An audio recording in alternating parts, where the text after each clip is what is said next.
Віктар Франкл. Чалавек, які знайшоў сэнс.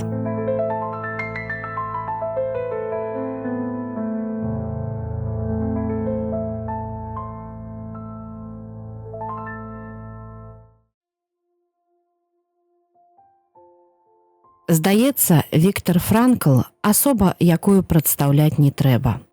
Але мы запрашаем пазнаёміцца з ім трохі бліжэй. Віктар – венскі яўрэй, які яшчэ ў юнацтве, будучы студэнтам-медыкам, арганізоўваў кансультацыйныя цэнтры для падлеткаў з суіцыдальнымі комплексамі. Ён вывучаў псіхіятрыю і да вайны працаваў загадчыкам неўралагічнага аддзялення. Франкл перажыў 4 нацысцкія лагеры і стаў вядомы мільёнам людзей сваім досведам выжывання, які ўвасобіў і ў медыцынскай практыцы, стаўшы пасля вайны адным з самых вядомых псіханеўролагаў і заснаваўшы новы напрамак у псіхатэрапіі – логатэрапію. Яго кніга «Чалавек у пошуках сэнсу» стала адной з самых знакамітых у 20 стагоддзі. Франкл настойваў, што галоўнае ў жыцці чалавека – знайсці сэнс гэтага жыцця, што дапамагае пераадольваць самыя невыносныя сітуацыі. І зразумела, ў сваіх канструкцыях Франкл не мог не закрануць рэлігійную тэму, якая неверагодным чынам спалучылася ў яго жыцці з тэмай сямейнай. Гэтае перапляценне ўяўляецца вельмі цікавым для католікаў і габрэяў. Віктар Франкл нарадзіўся ў сям'і адукаваных венскіх яўрэяў. Яны не трымаліся звычаяў строга, але адзначалі свят і захоўвалі кашрут да Першай сусветнай вайны, калі гэта стала для іх цалкам немагчымым. Кожную раніцу бацька Віктара, Габрыэль Франкл, сыходзіў у свой пакой, накладваў тфілін і чытаў Шма Ізраэль, што назаўжды захавалася ў душы сына. Наогул, яўрэйская самасвядомасць рана ўвайшла ў жыццё Віктара. Сям'я жыла ў кварталах Леапольдштадта, якія пераважна насялялі яўрэі. Але як гэта звычайна адбываецца ў адукаваных яўрэяў, нацыянальная свядомасць патрабавала збалансаванасці з агульначалавечай. І гэты працэс, відаць, адбываўся даволі паспяхова. Калі 5 падлеткаў пагрозлівага выгляду абступілі яго неяк на імперскім мосце і здзекліва пачалі абмяркоўваць яго габрэйства, ён адгукнуўся: «Але хіба гэта не значыць, што я таксама чалавек?» Падлеткі чамусьці яго не кранулі. Пазней ён растлумачыў, што ён заклікаў іх звярнуцца да ўласнай чалавечай адказнасці. З нацыстамі Германіі такія заклікі не праходзілі. У снежні 1941 года Франкл ажаніўся з Цілі Гросер, медсястрой у бальніцы Ротшильда, дзе ён працаваў загадчыкам неўралагічнага аддзялення. Яны былі адной з 2 апошніх пар, якім венскія ўлады дазволілі ўступіць у афіцыйны габрэйскі шлюб. Праз 9 месяцаў, у 1942 годзе, маладыя і ўся сям'я Франклаў апынуліся ў цярэзінскім гета. Цілі была вымушана зрабіць аборт. Цяжарных габрэек наўпрост адпраўлялі ў канцлагер. Амаль праз 40 гадоў Франкл прысвяціў адну са сваіх кніг гэтаму дзіцяці. «Гары або Мрыён. Дзіця, якое не нарадзілася». Даследчыкі вырашылі, што гаворка ідзе пра дзіця Франкла і Цілі, якому яны загадзя прыдумалі імя. Але чаму будучыя бацькі вырашылі назваць дзяцей такімі незвычайнымі для яўрэяў і вены імёнамі, так і засталося невядомым. Праз 2 гады Віктара прызначылі на ўсход, у Асвенцым. А ў Цілі захоўвалася бронь. Яна працавала на фабрыцы, якая мела абароннае значэнне. Франкл піша, што ён ведаў: Цілі зробіць усё, каб рушыць услед за ім, і катэгарычна забараніў ёй запісвацца на дэпартацыю. Гэта было тым больш небяспечна, то сыход з фабрыкі маглі вытлумачыць як сабатаж працы на ваенным прадпрыемстве. Але яна ў потай ад яго запісалася і чамусьці атрымала дазвол. У выніку целе адправілі ў Берген-Бельзен, дзе яна і памерла ад тыфу, а Франкл трапіў у Асвенцым на некалькі дзён, адкуль яго перавялі ў лагер Кауферынг. Такім чынам, Цілі ў вядомай ступені ахвяравала сабой дзеля Віктара.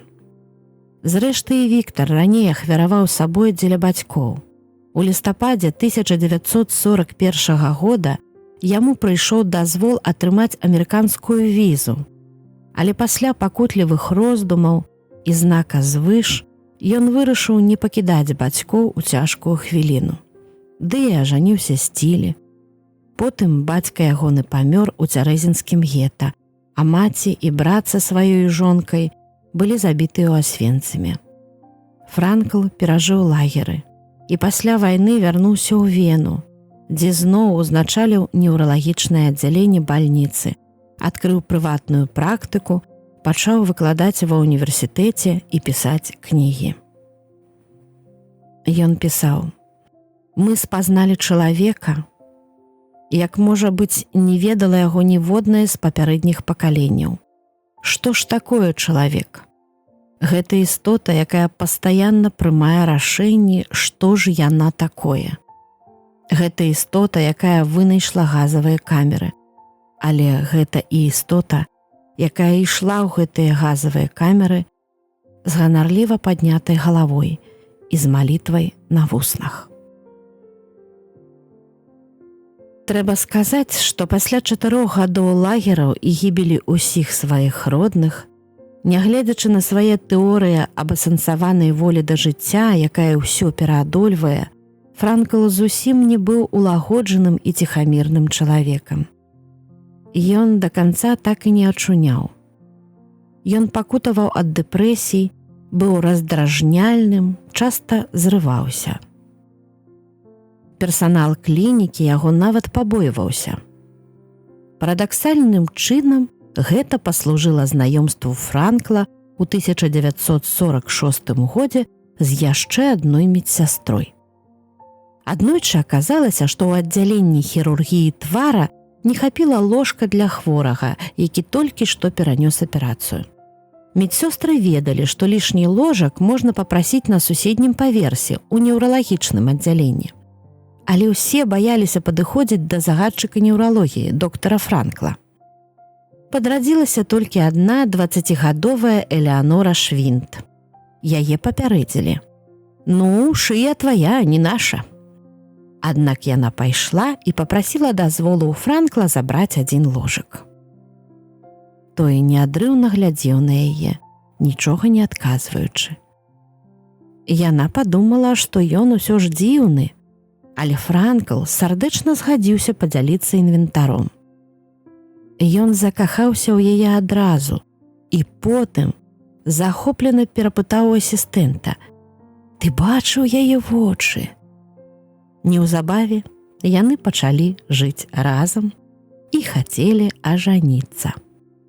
Але праблема складалася ў тым, што Віктар, хоць і ведаў, што Цілі памерла, не меў афіцыйнай паперы аб яе смерці і фармальна працягваў лічыцца яе мужам.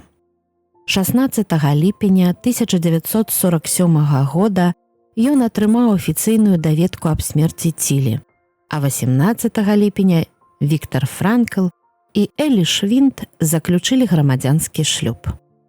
Элі была каталічкай, і ні святар, ні рэбе не пагадзіліся правесці шлюбную цырымонію. Абодва былі бедныя, як царкоўныя мышы. У Элі была адзіная пара панчох, уся ў дзірках. Жаніх павязаў гальштук і, як пішуць, апрануў жаночыя чаравікі, якія ён прыхапіў яшчэ з Тюркхайма, свайго апошняга лагера.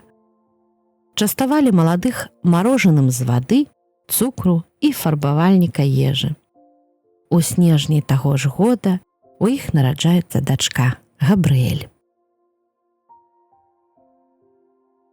Сямейнае жыццё для Элі з дачкой было зусім няпростым. Як і заўсёды ў выпадку жыцця з чалавекам маштабу Франкла, ды яшчэ з тым, хто столькі перажыў. Галоўным для яго было напісанне кніг, рэалізацыя свайго абавязку сказаць людзям пра сэнс жыцця. Усё ў доме было падпарадкавана гэтай задачы. І блізкія, маленькая дачка, часта былі пазбаўлены звычайных бытавых радасцяў. Яны ганарыліся бацькам і мужам, але і ненавідзелі лагатэрапію, якая адбірала ў іх Франкла. Тым не менш, Элі ўсю сябе прысвяціла мужу. Дзесяткі гадоў, застаючыся не толькі яго вернай жонкай-спадарожніцай, але і паплечнікам, памагатым у яго працах. Яна перадрукавала на машынцы рукапісы амаль усіх яго кніг, нямецкіх і англійскіх. І Віктар усведамляў ролю Элі ў сваім жыцці. Ён пісаў: «Верагодна, Элі ішла дзеля маёй справы нават на большыя ахвяры, чым я сам. Патрабавалася ад яе немалое самаадрачэнне». І згаджаўся з меркаваннем свайго калегі. Яна цеплыня, якой спадарожнічае святлу. Элі адагрэла Франка. Ён пакахаў жыццё. Але ў іх шлюбе была яшчэ адна асаблівасць. Як ужо згадана вышэй, Элі была каталічкай, прычым практыкуючай. Франкл жа заўсёды заставаўся верны юдаізму. І хаця шлюб іх далёка не ўсім падабаўся, у сям'і ўсталявалася ідэальнае міжрэлігійнае суіснаванне. Кожны не проста паважаў веру іншага, але і сумесна адзначаліся ўсе буйныя святы каталіцкай і юдэйскай традыцыі. У пярэднім пакоі вісела вялікае распяцце. Муж і жонка наведвалі набажэнствы ў царкве і сінагозе, разам і паасобку. Але, як казаў Франкл, звычаі на вялікія яўрэйскія святы ён выконваў хутчэй з памяці аб сваіх бацьках. І ў 1977 годзе, праз 30 гадоў грамадзянскага шлюбу, яны захацелі правесці рэлігійную цырымонію, спадзяючыся, што свет прагрэсуе і што цяпер святар і рэбы сумесна дабраславяць іх шлюб. Каталіцкі кардынал Вены пагадзіўся, а рабін адмовіўся. І Віктар пакінуў гэтую ідэю, заўважыўшы: «Цяпер гэта ўжо не наша праблема». Што ён гэтым хацеў сказаць, можна толькі гадаць. Ці то мы ўсё роўна разам, а астатнія іх справы, ці то нешта іншае. Зразумела, каму адрасаванае. Падобная міжрэлігійнасць у сем'ях не рэдкасць, але пераважна бывае ў змешаных пратэстанцка-яўрэйскіх сем'ях, дзе яўрэі адносяцца да ліберальнага напрамку юдаізма. Аднак Франкл пры ўсёй сваёй шыраце заставаўся, судзячы па ўсім, па-за нейкай вызначанай плынню. Мы зробім правільна, калі будзем прыналежаць нябачнай агульнасці, дзе няма неабходнасці насіць значок у пятліцы або партыйны квіток у кішэні. Адну са сваіх кніг ён прысвяціў Леа Беку, вядомаму рэфармісцкаму рабіну. У інтэрнэце гуляе гісторыя, пра якую, здаецца, не згадваецца ні ў адной біяграфіі Франкла, ні ў яго ўспамінах. Як любавіцкі рэбе ў 1959 годзе перадаў яму праз оперную спявачку Маргарыту Хаяс, якая завітала ў Вену з Амерыкі праведаць зямлю продкаў, пэўныя словы. Было гэта так. Перад паездкай рэбе запрасіў Маргарыту зайсці да яго і галомшыў яе дзіўнай просьбай адшукаць неўролага Віктара Франкла, перадаць яму прывітанне ад рэбы і наступнае пасланне. «Будьце ўпартыя, не здавайцеся. Калі будзеце цвёрда стаяць на сваім, поспех забяспечаны». Выканаць просьбу рэбы аказалася нялёгка. У венскай неўралагічнай клініцы, якую ўзначальваў прафесар Франкл, ёй сказалі, што вось ужо 2 тыдні ён не прыходзіць на працу і не выходзіць на сувязь. Маргарыце давялося прыкласці шмат намаганняў, перш чым удалося адшукаць адрас Франкла. Дзверы адчыніла жанчына. Першае, што трапіла Маргарыце на вочы, было вялізнае распяцце на сцяне. Яна ўжо вырашыла, што памылілася адрасам, але дама аказалася жонкай Франкла, каталічкай Элеанорай Катарынай Швін. Праз некалькі хвілін у гасцёўню зайшоў Франкл. Ён выглядаў раздражнёным і стасаваўся з некаторай абыякавасцю. Так было, пакуль Маргарыта не дайшла да сутнасці візіту. «Мяне папрасіў зайсці да вас рабін Шнеерсан, якога называюць любавіцкім рэбе. Ён перадаў вам вось што. Будзьце ўпартыя, не здавайцеся. Калі будзеце цвёрда стаяць на сваім, поспех забяспечаны». Віктара нібы падмянілі. Твар яго змяніўся, вочы напоўніліся слязьмі. Далей у размове ён прызнаўся, што яго апусціліся рукі, і ён падумваў перастаць займацца псіхалогіяй і нават з'ехаць з Вены да сястры ў Аўстралію. Але зараз яму ясна, што ўсё трэба ўзважыць наноў. Словы хасідскага рабіна, якія дайшлі да яго з-за акіяну, і зноў вярнулі яго да жыцця. Кажуць, што Франкл, які знаходзіўся ў дэпрэсіі, нібыта праслязіўся, адразу ажыў і з падвоенай энергіяй стаў займацца сваёй навукай. Зрэшты, у любым выпадку Рэбе цікавіўся Франклам, а не наадварот. Варта адзначыць, што ён увогуле не любіў казаць пра сваю веру і рэлігійнасць, і з нежадання раскрываць інтымныя для яго падрабязнасці і з даволі невызначанага ў кантэксце абедзвюх монатэістычных рэлігій паняцця Бога і веры.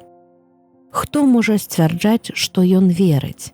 Не думаю, што я магу сказаць «я веру», пісаў ён. Даследчыкі паказваюць, што яго думкі блізкія да асноў хрысціянскай тэалогіі, але ён нярэдка звяртаўся да параўнання сябе з персанажамі Танаха. Яму прыпісвалі і блізкасць да хасідскага вучэння. На гэты конт ён заўважыў, адкуль жа мне ведаць яго. Але нават у раздзелах і кнігах, прысвечаных непасрэдна рэлігійнай веры, ён практычна не згадвае слоў юдаізм і хрысціянства, хіба што пры апісанні кейсаў з канкрэтнымі пацыентамі. Ды і, уласна, настойваючы на метафізічнай патрэбе чалавека ў веры, бо ўсё сыходзіцца ў адзіную кропку, ён не канкрэтызаваў прадмет веры ў асобе персаналізаванага Бога і паказваў на прыярытэт этыкі. Урэшце рэшт, Богу, калі ён ёсць, важней, ці добры вы чалавек, чым тое, ці вы ў яго верыце або не. І падобныя вольныя гледжанні тым больш тлумачаць талерантны рэлігійны дух у яго сям'і. Але часткова ён заставаўся верным традыцыі. Пасля вызвалення з лагера ён кожную раніцу накладваў тфілін і маліўся, чытаючы як Шма Ісраэль, так і ўласныя малітвы.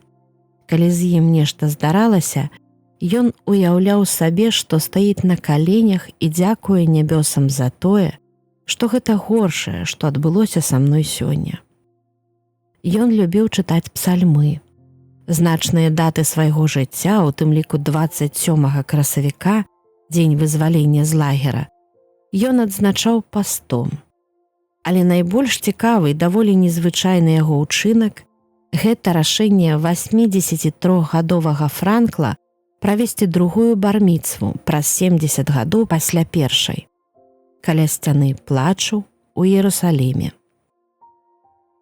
Надзеўшы таліт і наклаўшы бацькаў тфілін, ён паўтараў малітвы з рабінам і прыгаворваў: «Як гэта цудоўна!»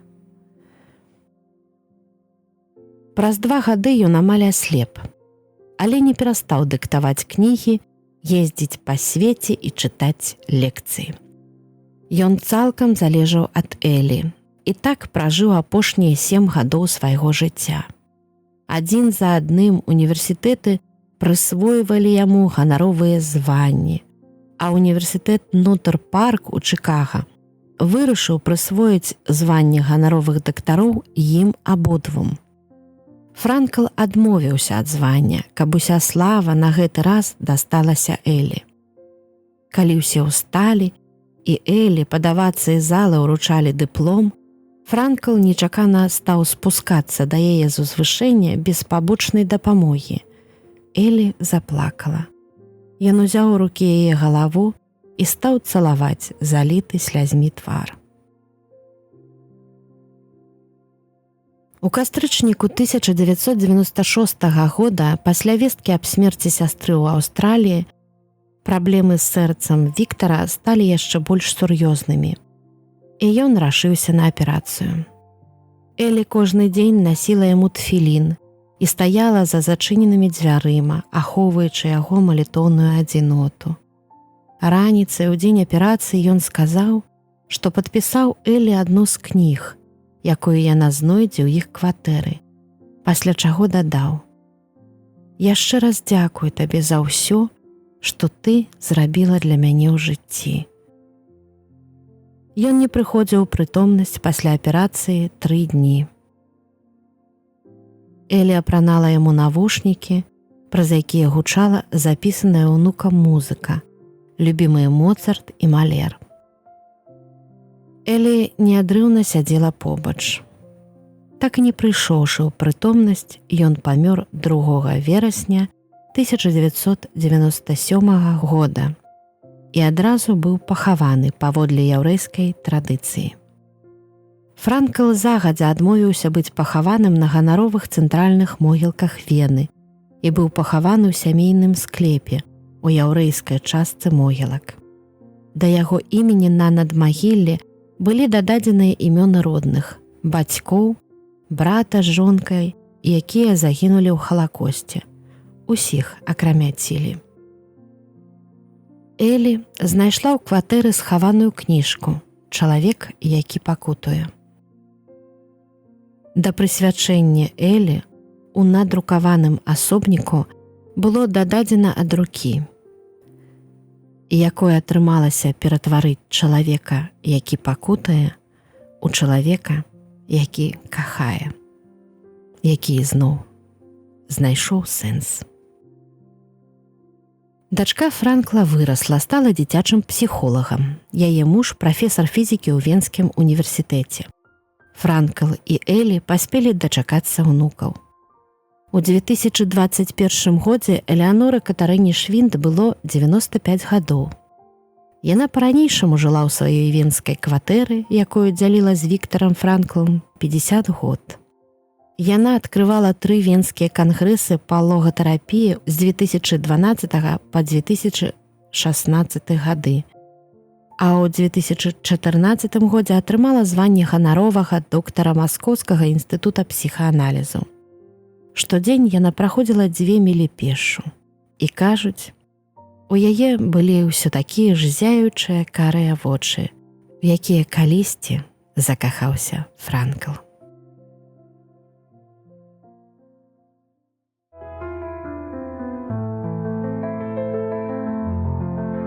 Віктар Франкл. Чалавек, які знайшоў сэнс.